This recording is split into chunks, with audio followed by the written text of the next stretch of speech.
정치 얘기 마지막 내용은 이 원전 계약 논란 관련입니다.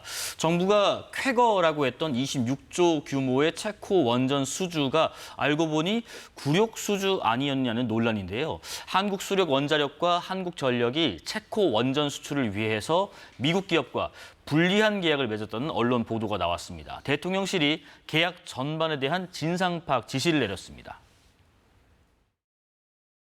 산업부가 좀 체코 원전 수출에 대해서 국민들의 의구심을 좀 해소할 수 있도록 보도 내용을 포함해서 좀 진상 파악은 좀 보고해라라고 이제 비서실장이 따로 지시가 있었습니다. 크게 이제 두 가지 정도가 이제 지시사항이 있었다 보면 됩니다. 체코 원전 수출에 대해서 국민들의 의구심을 해소할 수 있도록 하라. 두 번째는 협상과 개혁 체결이 법과 원칙에 따라서 잘 이루어졌느냐. 두 번째는 그 절차가 잘 준수가 됐느냐 이 부분이라고 보시면 될 듯합니다. 자, 어제 그 국회 산자위에서 해당 내용의 질의가 좀 뜨거웠는데 이제 한전과 한수원 측에서는 이 비밀 사항이 있기 때문에 이 내용을 확인할 수 없다는 입장이고요.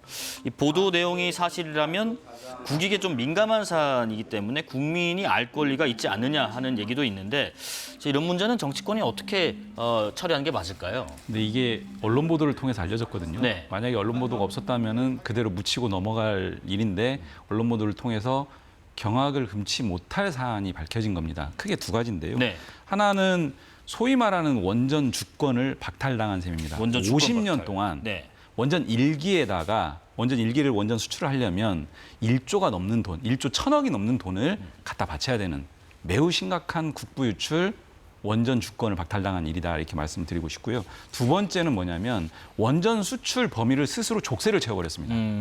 주요 국가인 EU, 일본, 북미 이런 등등의 국가들에 대해서 원전 수출을 하지 않는 방향으로 합의를 해준 겁니다. 네. 그것을 누구도 몰랐다라는 게 더 충격적이고요. 국민도 모르고 윤석열 정부는 알았겠죠. 이런 상황이 언론 보도를 통해 뒤늦게 밝혀진 것 자체가 충격적이고요. 이런 부분들에 대해서는 입이 10개라도 할 말이 없다. 그리고 심지어는 이 사안이 과연 이 사안만으로 한정되는 것이냐. 전반적으로 밝혀봐야 된다. 즉 이명박 정부 2009년에 수주했던 바라카 원전과 관련해서 네. 이제 적자로 전환됐거든요.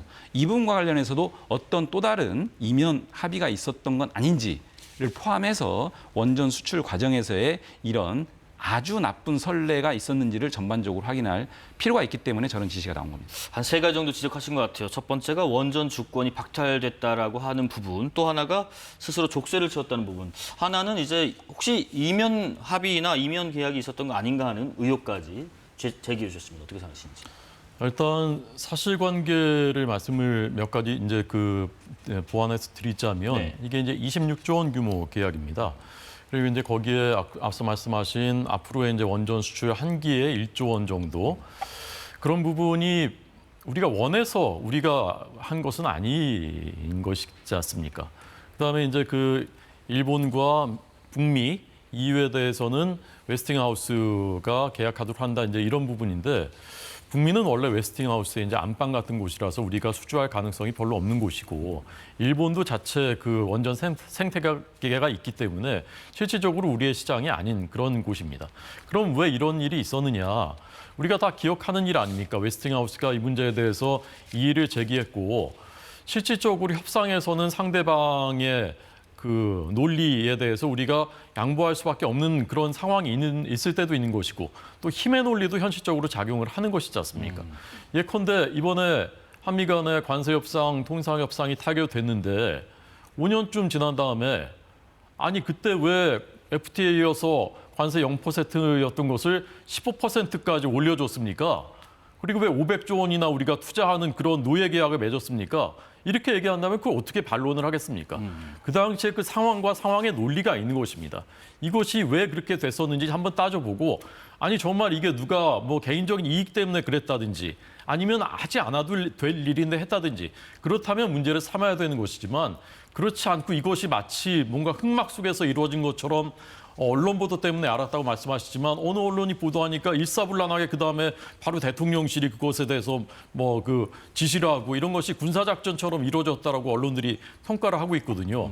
결국 그래서 오늘 관련 주들이 다 떨어졌고 코스피는 3,100선까지 떨어졌습니다. 네. 이런 문제야말로 좀 심각한 문제가 아닌가 생각합니다. 한 가지만 더 이 부분 어떻습니까? 지금 앞서 말씀드린 것처럼 이게 좀 양측의 합의 사항이다 보니까 또 비밀 유지 이런 부분도 있거든요.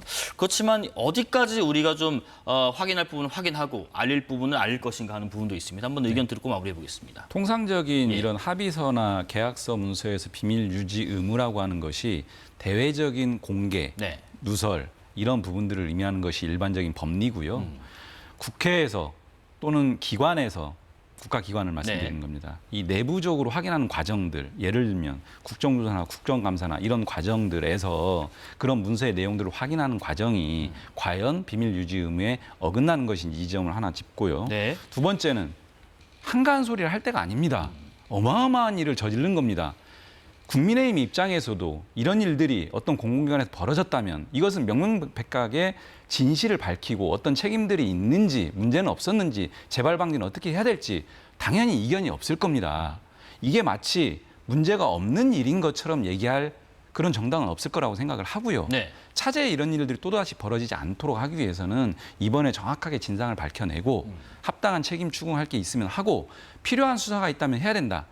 공공기관에서 자체적으로 결정한 것인지 하명을 받고 결정을 한 것인지 이런 부분들까지 포함해서 네. 정확한 진상 규명과 책임 소재를 확인하고 재발 방지 대책을 마련하고 더 나아가서는 이 불공정 계약은 어떻게 할 것인지까지를 포함해서 대책을 지금 강구해야지 50년 동안 종신계약에 이렇게 계속 발목 잡히고 갈 건지 네. 다 판단을 하는 책임 있는 여당으로서는 어쩔 수 없는 부분이 아니겠습니까? 네. 야당도 이 지점에서는 발목 잡을 게 아니라 같이 의견을 모아서 조치를 취해야 됩니다. 지금 뭐 한가한 소리 할 때가 아니라고 했습니다. 듣고 마무리해 보겠습니다. 그러니까 그 전 정부에서 했었던 모든 일을 국정농단으로 몰아서 그야말로 초토화시켰던 문재인 정부 때의 그 데자뷰가 떠오르는 것 같이 느껴지고요. 원전 생태계를 완전히 붕괴시켜서 탈원전이라는 그 정치적인 논리로 해서 우리 원전 산업이 완전히 붕괴되고 원전 관련 학과들이 다 이제 붕괴되고 했었던 것을 다시 겨우 복원시켜서 이제 그 성과를 얻기 시작한 것인데 그것에 정말 문제가 있었다면 객관적으로 냉철하게 따져서 그것을 이제 고쳐야 되는 것이지 전체를 다 다시 이렇게 해가지고 다 뒤엎어 버리겠다는 이런 것은 굉장히 잘못된 태도라고 생각하고요. 예. 앞으로 뭐 진상 조사를 한다니까 조사를 하되 객관적으로 국민들이 다 납득할 수 있는 그런 결과가 나와야 된다고 생각합니다. 네. 자, 이 내용은요, 잠시 후 이어지는 코너에서 전문가와 함께 조금 더 자세히 살펴보겠습니다. 정치권 소식, 더불어민주당 이용우 의원, 국민의힘 호준석 대변인이었습니다. 고맙습니다. 감사합니다.